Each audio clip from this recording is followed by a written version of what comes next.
And I've been asked to elucidate Sri Guru and his grace, and it's quite a difficult task. But sometimes Srila Sridhar Maharaj, he speaks in sutras, and you know, in India, there are many different kinds of revealed scripture, among which are the Puranas and the Upanishads, the Vedanta Sutra and its commentaries or tikas, and the itihasas like the Ramayana and Mahabharata. Each have their own distinct quality and flavor. And Shruti, for example, the Upanishads, is usually given in terse shlokas that are very deep and pregnant with meaning. So, for example, we also call the Bhagavad Gita is often called Gitopanishad because it has somewhat of an Upanishadic form. The idea of Upanishad, it means to sit at the feet of the master.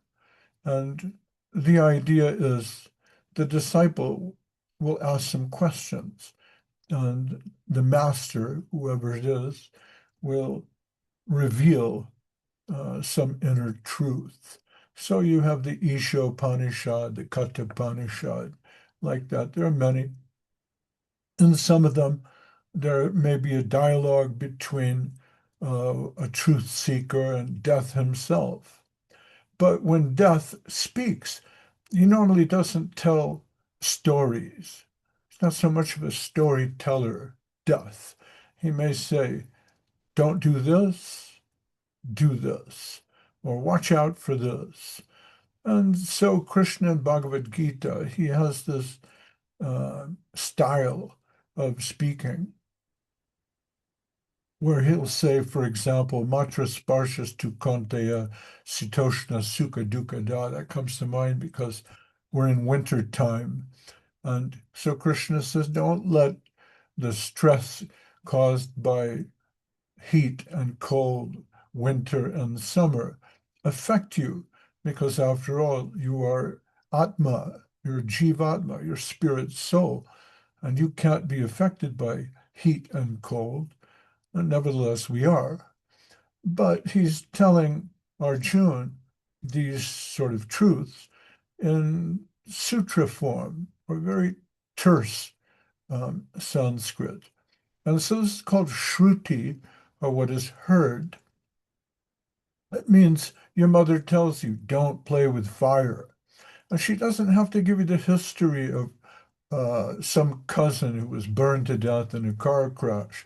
It may be too much for the little one. Then she just says, keep your hand out of the fire. That's kind of a sutra. And on the other hand, there's the Smriti, or for example, the Puranas, where stories are told. And there'll be a long, long story that explains something. So Krishna in Bhagavad Gita, he's speaking in sutra form, but in the 11th canto of the Gita, also known as the Uddhava Gita,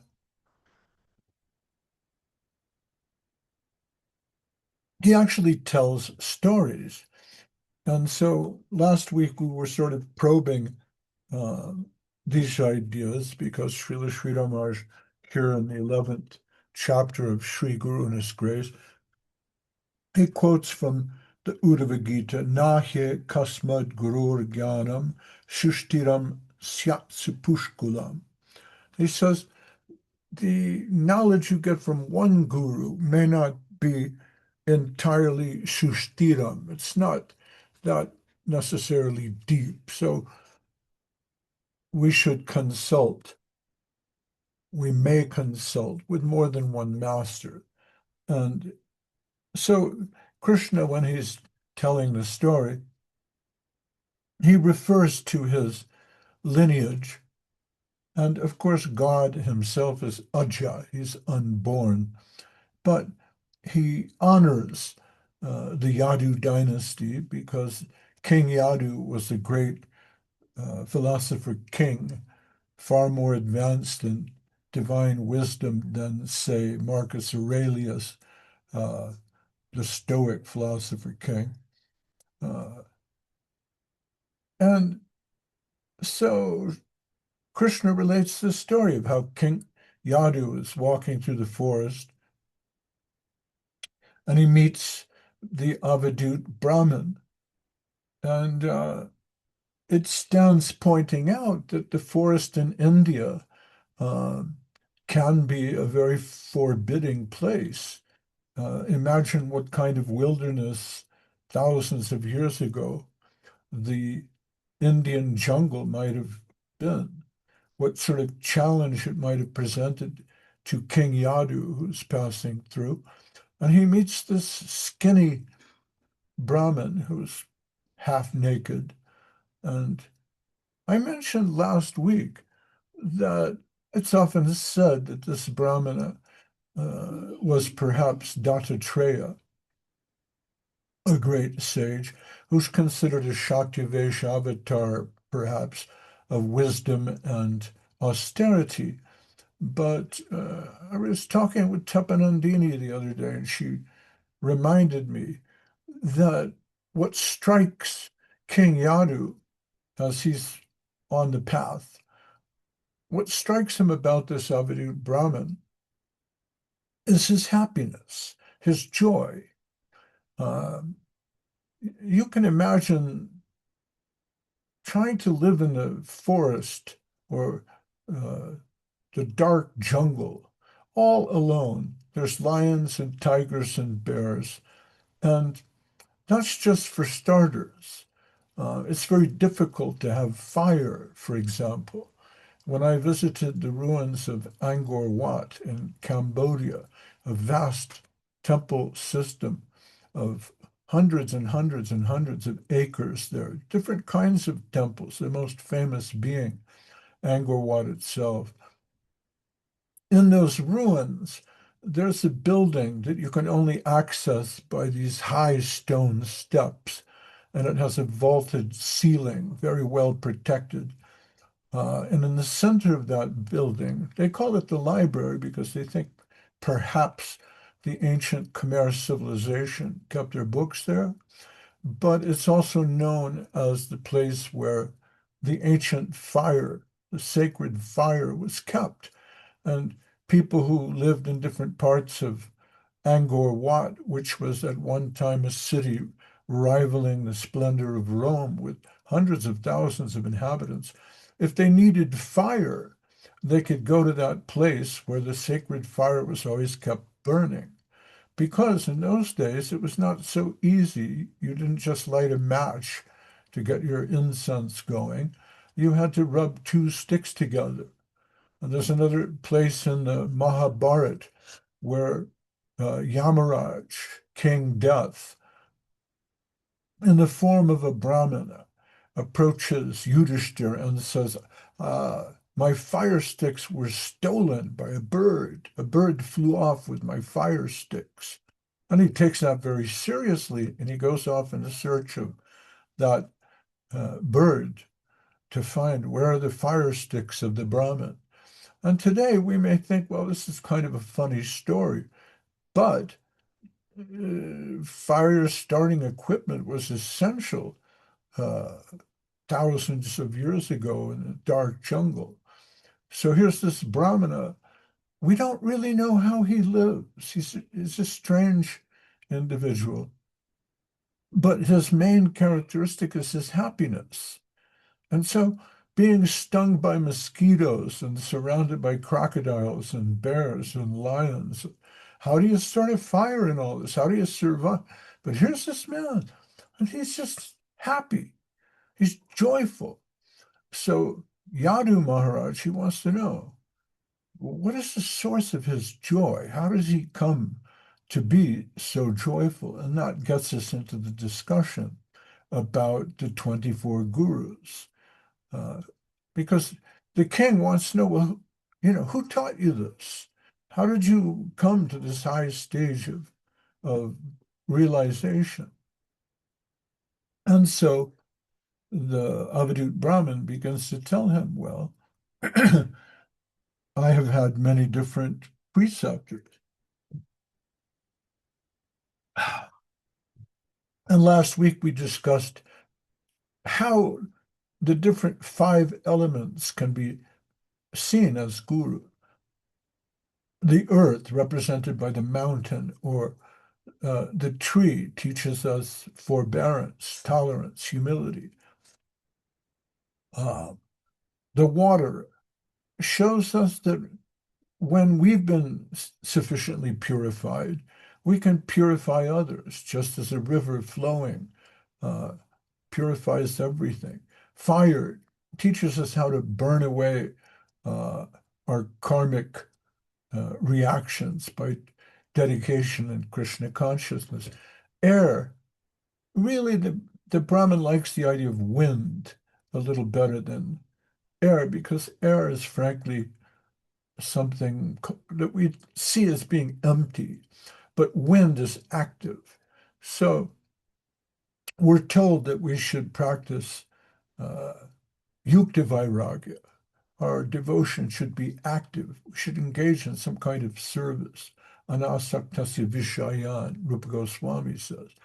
Yukta vairagya, practical renunciation. So there must be some movement, but the movement of the air depends on the akash. There's an element far more subtle than air. You could say it's the basis through which air moves. Of course, the idea of ether per se was defeated by Einstein, who really needed to come up with something else in its place, so he posited space-time as a kind of a thing. Akash, in the ancient Sanskrit, carries the meaning of some sort of subtle material nature. So our devotional service, or the active part, like the wind rests on akash, should rest on some ground, and that ground is shraddha, or faith. So these 5 elements in this way were described by the Avadhūt Brahman. And I don't know if you want me to dilate any further on the teachings of the Avadhūt Brahman. After all, this is kind of a side point, but I find it interesting because here we're being told, all right, we have the temple, we have the deities, we have the incense and prasadam and all these wonderful things in the line of Sri Chaitanya. But it's important for us to develop ourselves spiritually, and not just on the weekends or not just once a month. So what can we learn from the environment that's around us? Srila Śrīla Maharaj always used to say, the environment is not your enemy. And this is the core teaching of the Bhagavad Gita. Every wave is favorable. So how are we to see that? So here's the Avadhūt Brahman, and he sees every wave is favorable. He's learning from everything all around him every day. And he's taking all these different aspects of material nature as his guru, because they all teach him and impulse him towards a deeper understanding of Kṛṣṇa consciousness. So I thought it might be worthwhile to just continue a little bit further into the discussion about the Avadhūt Brahman, because I only have a few pages left in the book, and I don't really want to finish it all. If I finish it all too quickly, then I won't have to be able to talk about anything on Sundays. So Rupa Goswāmī says, Anasaktasya vishayan yatartam upayunjitaha. Nirbandha Kṛṣṇa sambandhe yuktam vairagyam uchyate. So nirbandha means being unattached. Kṛṣṇa sambandha means being attached to Kṛṣṇa. And yuktam vairagya uchyate. This will be called yukta vairagya. The word yukta is related to the word yoga. So this is really true yoga. And as the Avadhūt progresses, he points out that we can learn even from the dark side, so to speak. We can learn even from the animals. We've already discussed the different 5 elements, but let's have a look at some of the other teachers that the Avadhūt finds. Now, the next few of his gurus actually offer us a negative message. He learns from the next group of gurus what not to do, which is sort of interesting. Because the Avadhūt has learned to develop a spiritual life, not by cursing his environment, but by seeing every wave as favorable.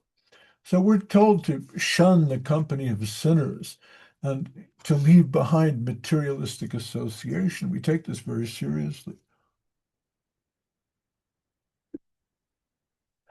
Chaitanya Mahaprabhu tells us, asat sanga tyage vaishnavachar. Stay away from the asat sangha, the bad guys. And this is good advice. But the Avadhūt is showing us we can learn not only from the worst of condemned sinners. For example, he learns from the prostitute Pingala, but we can learn even from the worst behavior of animals. So in this next section, the Avadhūt teaches about the dangers of sense perception, about being seduced by the senses. And he gives the example of the moth, the deer, the elephant, and the fish. And he points out that, well, the moth is seduced by the beauty of the flame. At night, you can often see a moth will fly right into the candle because it's never seen anything quite as fantastic or beautiful as the candle flame. And sometimes the moth will evaporate in the flame, being drawn by its beauty. The Avadhūt explains about how the deer is drawn by the hunter's flute. The hunter plays his flute, and the deer lifts his head and thinks, oh, what is that beautiful music? And he runs towards the hunter, who, of course, shoots him. So in these 2 examples, we're being told, watch out for the visual sense. Don't be seduced by beauty. And watch out for sound, music. Don't be seduced by music. The elephant is trapped by sexual attraction because the hunter will dig a big pit and introduce a female elephant into the pit. And so the macho, the male, will wander along until he finds the female and fall into the pit, attracted by skin, touch. So sight, sound, touch. The fish, sometimes it's said that it's attracted by smell, but I don't know how you can smell in water. Someone can research that. But we could say the fish is seduced by the tongue. So the Avadhūt teaches us to be on guard against being seduced by sense pleasure. I'm going to see if I can come up with a verse here. I think I have it at the end, yeah. The moth. It says, Patango deepa sambhogam upetya maranam brajat now tu kami bhavet pragyo yatraivyam syad vinashanam. So the patanga, the moth, is vinashanam. It's destroyed by this sensual attraction that we have for visual objects. The elephant, strinam stri sanginam sanga, kama pungsam mahabhaya. So kama, it's another name for Cupid, but it means the erotic sense. And stri refers to women. So the elephant, mighty as he is, king of the jungle, he's seduced by his sexual lust. But this also refers to the sense of touch. The deer, seduction by sound and music. So, Gita Vaditra Goshena Harino Bhadyate Yata. This is all from the 7th chapter of the 11th canto. Attachment to pleasing sounds causes downfall. And then the fish, Mina, Jivayam Atilubdhasya Mina Seva Vinashanam. So these are all different examples of seduction by the senses. Now, the ordinary commonplace message here is don't be seduced by the senses. And in other words, you'll find different preachers of Krishna consciousness underline these ideas. And they'll say, okay, well, what are we learning here from the Avadhūt? Restrict your sex pleasure, restrict taste, watch what you eat, don't listen to music. Of course, some of this can lead to extremism. I myself, I like music. I find that it relaxes my nerves.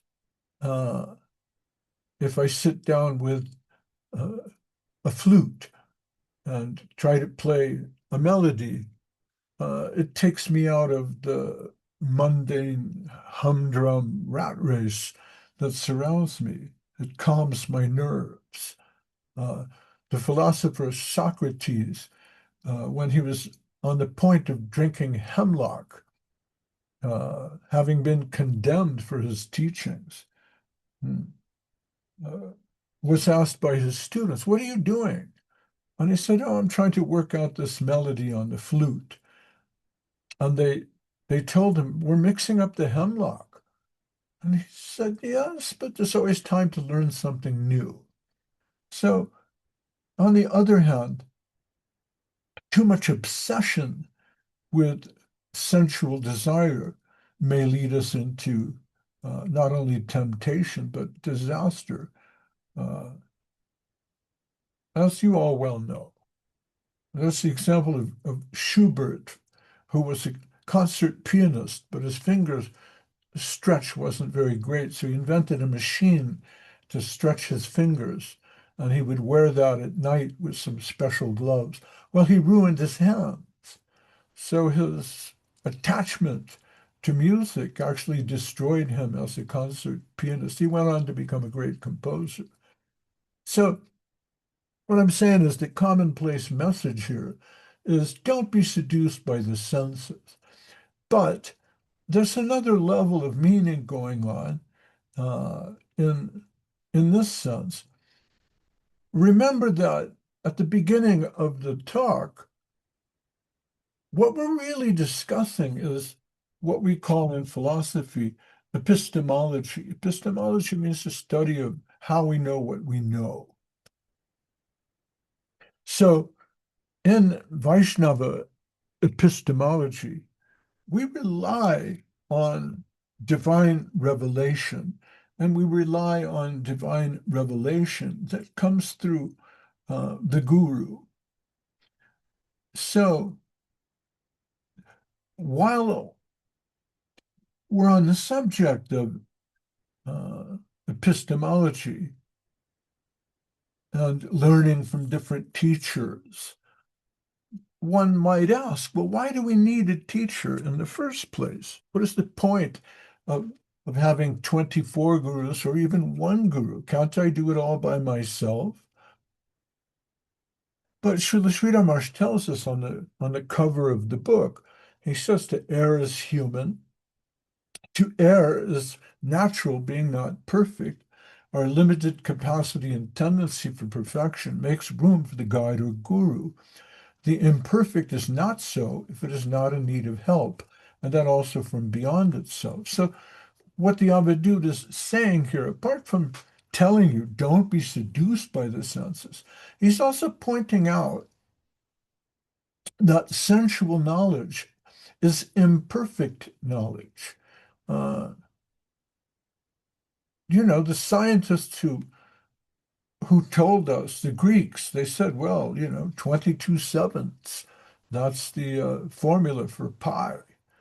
But then we discovered that falls short, maybe 3.1415, and then they refine it and they change it and they change it. But the nature of scientific knowledge is it's always subject to change. So what was absolute proven science 200 years ago is absolutely refuted as ignorance and superstition today.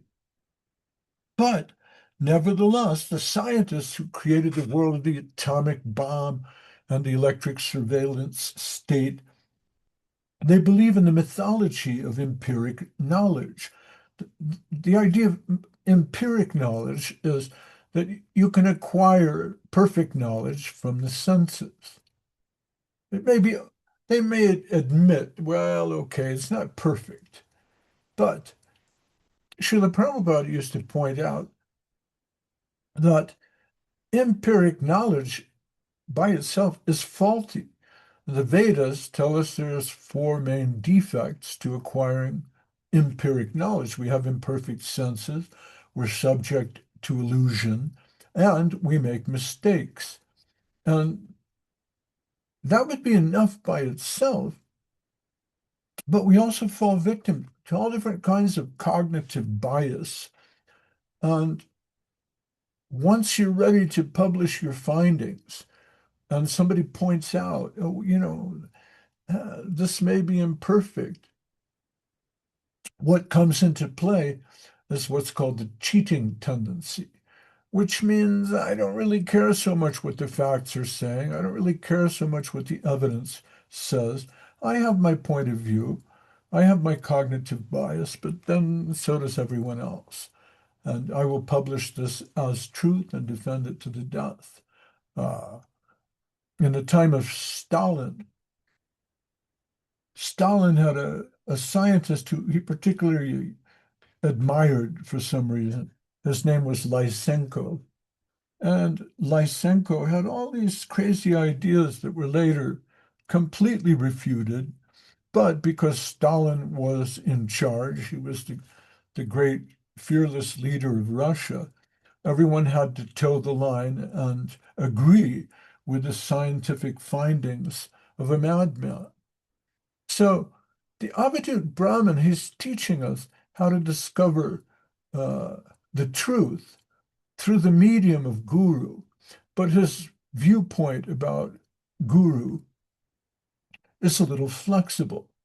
But one of the things he's teaching us is to see things from multiple perspectives, changing angles, different disciplines.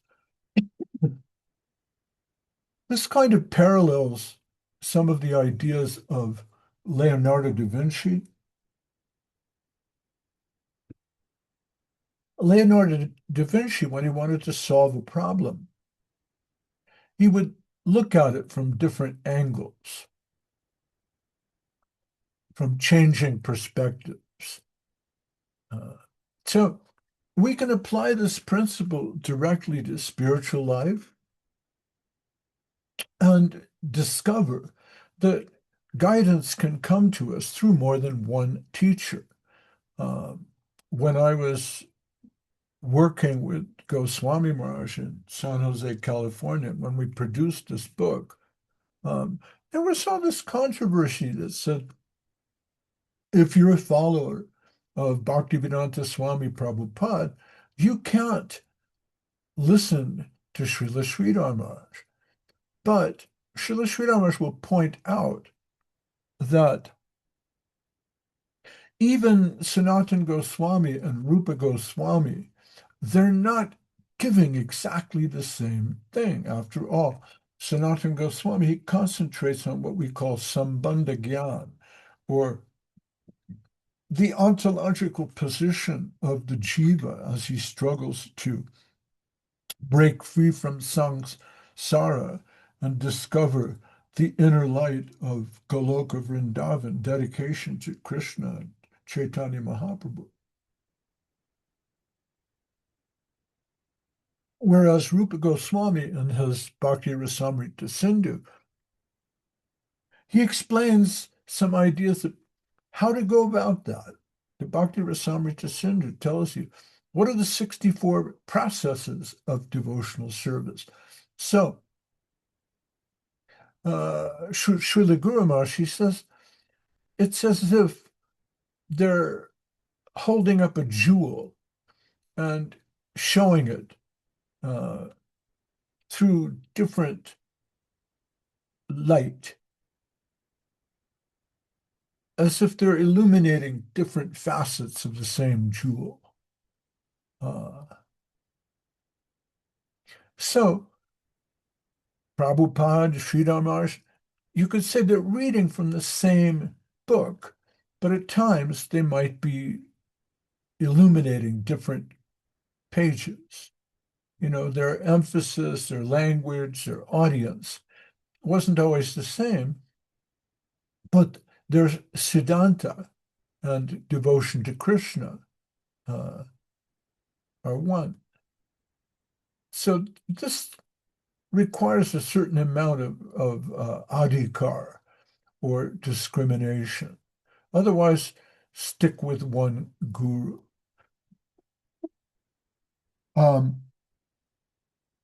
We published at Guardian of Devotion Press a lecture by Bhaktivinoda Thakur called Light. No, it was called the Bhagavat, its precepts. And in the margin of that book, we published this poem by an English poet, Godfrey Sachs. And it's kind of a nice poem because it illustrates how sincere observers who only have one side of the truth, they can mistake their partial experience for the whole. So I'm going to read that because I think it's a great poem. Here it goes. This is called The Blind Men and the Elephant. It was 6 men of Hindustan, to learning much inclined, who went to see the elephant, though all of them were blind, that each by observation might satisfy his mind. The first approached the elephant, and happening to fall against his broad and sturdy side, at once began to bawl, "God bless me, but the elephant is very like a wall." The second, feeling of the tusk, cried, "Ho, what have we here?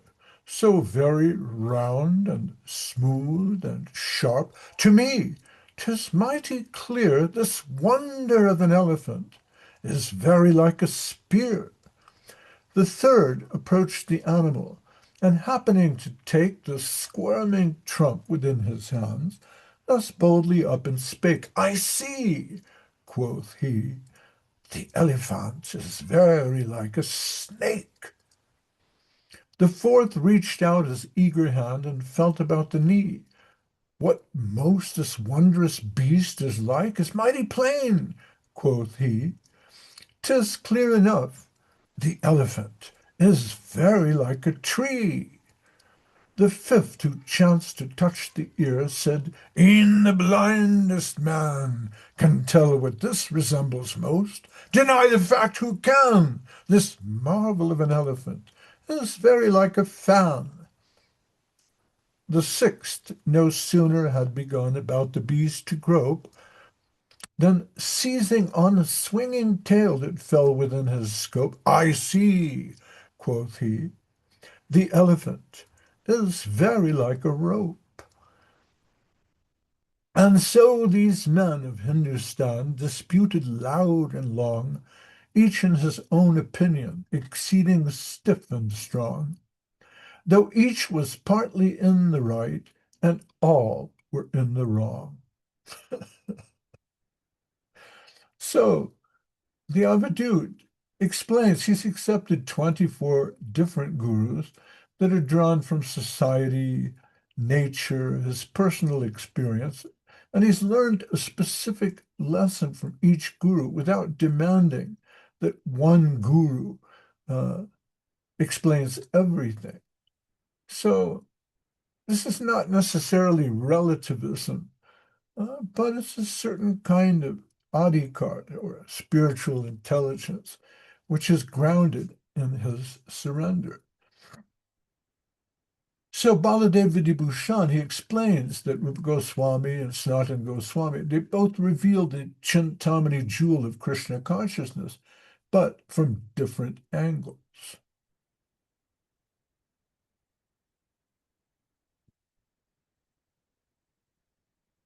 So I hope I'm not putting everyone to sleep. I I usually try to do 1 hour, so I'm going to keep reading now from the book. You can see if what I'm saying is consonant with Guru Maharaj's teaching. He says,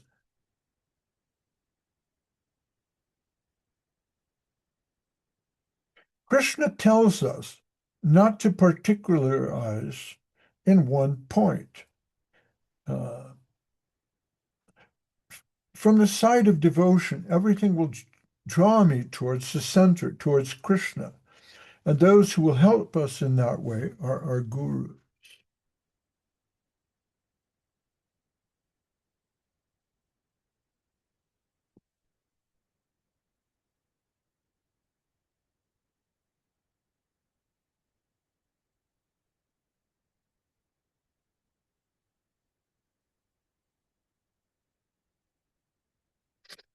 Guru means one who dispels the darkness of both enjoyment and renunciation. Now, this is another very key point, because if you try to imitate the Avadhūt and renounce everything, you fall into another trap, which is the trap of renunciation, because the trap of renunciation is pride. You'll become proud, thinking, I've given up everything. So Kṛṣṇa tells us not to particularize in one point. Acharyam mam vijaniyam. There are so many Shiksha gurus in the line, and it is our good fortune to see more gurus to come to the stage where we see gurus everywhere. Everywhere we shall try to draw the limits of the auspicious presence of Godhead. Kṛṣṇa says, one who can see me everywhere and everything in me is never lost to me, nor I to him. Yo mam pashyati sarvatra sarvam cha mai pashyati. It's from the Bhagavad Gita. We shall try to see him in every medium. Then our position is safe. Not to see Guru is a dangerous position. But if we can see Guru everywhere, advising us to concentrate our energy towards the service of God, then we'll be safe. Of course, there is also a specific vision of Guru from whom I can get the maximum immediate help. But ultimately, Kṛṣṇa says, I am the Acharya, see me in him. Who is Acharya? One who knows to give due respect to his own Acharya. Baladev Vidibhushan has explained in one of his commentaries how both Rupa and Sanātana Goswāmī have shown Govinda to the world. He says that if one has a jewel in his hand, he can show the jewel in various ways by holding it differently. Rupa and Sanātana have each dealt in various ways with the jewel by the name of Govinda, who is always served by the supreme goddess of fortune. They have both shown that high substance, Govinda, to the world, just as a jewel within their palms. So, not only in the supreme goal of life, but in everything, our knowledge depends on more than one source. We mainly learn from one place, but this is verified and corroborated by many sources. Then it comes to be proper knowledge. In the Nyaya Shastra, the codes of logic, the 6 processes of acquiring knowledge are mentioned. Vishaya, the thesis, Samshaya, the antithesis, Purvapaksha, cross-examination, Mimamsa, synthesis, Siddhanta, conclusion, and Sangati, verification from different sources. After these 6 stages, something may come in the name of truth in this world. Any knowledge presupposes consultation with different sources, although mainly we can get it from one source. In the beginning, we inquire about the truth, not from one, but from many sources. Then we concentrate to inquire from a particular higher source. Our first connection with the truth comes from here and there, small quantities. First, there is agata sukriti, unknown pious activities. Then gata sukriti, pious activities performed in knowledge. And then shraddha, faith. Then sadhu sangha, the company with saints. In this way, we search for Sri Kṛṣṇa. We inquire here and there. Many saints help us to a certain extent. Ultimately, we go to that spiritual master in whom we find the greatest possibility of learning the truth, and we surrender there. So, Srila Sridhar Maharaj has been criticized by some for making this point about agata sukriti, because sukriti, it comes from the word krit, which is related to karma. It means action. Sukriti, it means good work, and agata means unknown. So the idea is given that perhaps a Vaishnava is passing on the road and drops his walking stick, and you help him with his walking stick, or offer him some food, or do some small service like that. And it's unknown to you that you're helping a saintly person. And then there's Gyata Sukriti, pious activity performed in knowledge, where you know this is some kind of a saintly person. I should help him. I should do some service to God and Kṛṣṇa. And in this way, gradually then, faith may develop. Of course, faith is not dependent on good works, as it will be pointed out in different places. But as I said, Śrīla Maharaj has been criticized for saying that there may be some unknown good work to a saintly person that may help you on their path. So one might ask, well, where does he get this idea? This idea comes from Narada Muni, because in the second canto of Bhagavatam,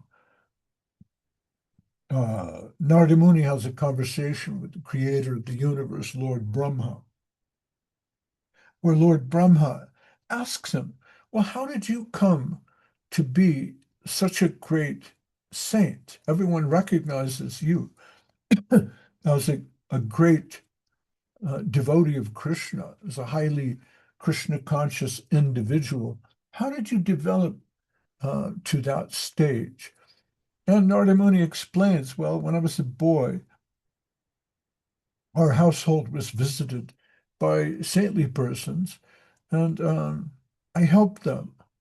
And then in another incarnation, in another life or another birth, I developed further in this line. And in such a way, gradually, I came to faith and involved myself in the company of saints. So, of course, the idea of Ado Shraddha, Tata Sadhu Sangha. We start with faith, and then we come into the company of saints. That comes from Srila Rupa Goswāmī. But there is some precedent in the teachings of Narada Muni for what Srila Śrīla Maharaj is revealing here about Agyata Sukriti.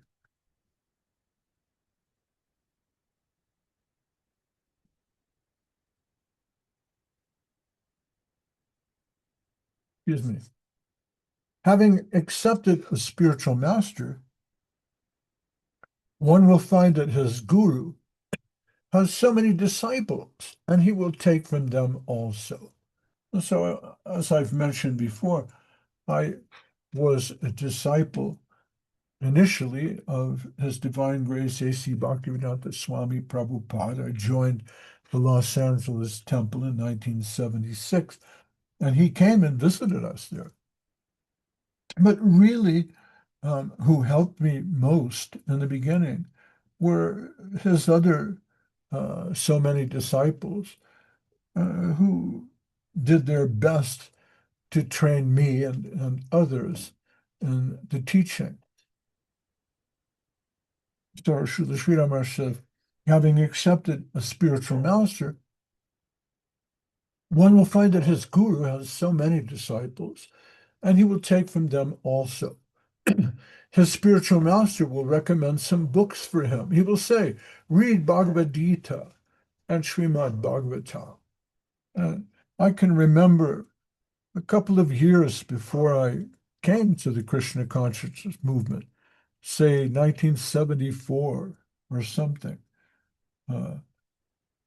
about 50 years ago, I was reading the Bhagavad Gita as it is, and in the commentary, in every third verse or so, Srila Prabhupada would mention or quote something from this book called the Śrīmad Bhāgavatam.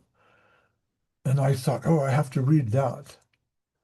And when I joined the movement, Srila Prabhupada was translating, I think, the fifth canto of the Bhagavatam with the cosmology of the Bhagavatam. And we had to wait years for the entire Bhagavatam to finish being translated by Srila Prabhupada and later his disciples.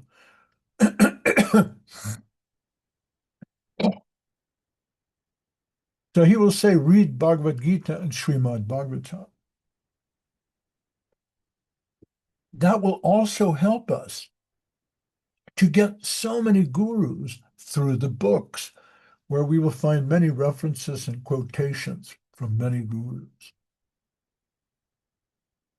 Well, ladies and gentlemen, damas y caballeros, estimados Vaishnavas, amigos, preceptores, preceptoras, my throat is somehow exceedingly dry, owing to my advanced age. And we've now completed about an hour, Hare Krishna. And I don't know if the ideas I expressed here personally as elucidations are useful, but at least you have a little bit from Srila Sridhar Maharaj to help you on your way. But I thought that was an interesting takeaway from the teachings of the Avadhūt. Not only is he warning against being attached and addicted or obsessed by the senses, but he's also subtly telling you, be careful with empiric knowledge. It isn't everything. And try to move in the direction of divine knowledge as represented by our different gurus. So, Adwai, how was your trip to Italy? Are you there? Well, a bit complicated. My father wasn't well. It was a bit life, just life, let's say. I checked out YouTube in the morning, and I was looking at the Il Duomo and remembering how you and I walked through the heavens, that was pretty amazing. Yeah. We saw the different angels of some concept of heaven floating there in the sky above Milan. It was pretty fantastic. And Tapanandini, happy memories, yes. You take good care of yourself. And Pranashish, if you're out there, I think it's iPhone SE's second generation. That might be Pranashish himself. I'm thinking about Ennis Corthy and the kirtan we had by is it the Slaney River? Yes. Maybe having. Yeah. It's a Slaney. Yeah. Yeah. We did a little kirtan walking by the riverside through the green fields of the Slaney River surrounded by blackberry bushes. They have blackberry bushes everywhere. You can just pick them right off the tree, wash them, and you have an Irish delight. So thank you all very much. I hope I'm not giving you too much blarney, but hopefully a little bit of Krishna Katha and Hare Krishna. And if you're listening at home or if you see this on YouTube, tell your friends. And that's all for today. So Gaura Bhakta Vrinda Ki Jai and Mevoy. Adios. Hare Krishna. Happy New Year. Happy New Year. Prospero año nuevo. Yeah. Thank you. Hare Krishna. Bye-bye.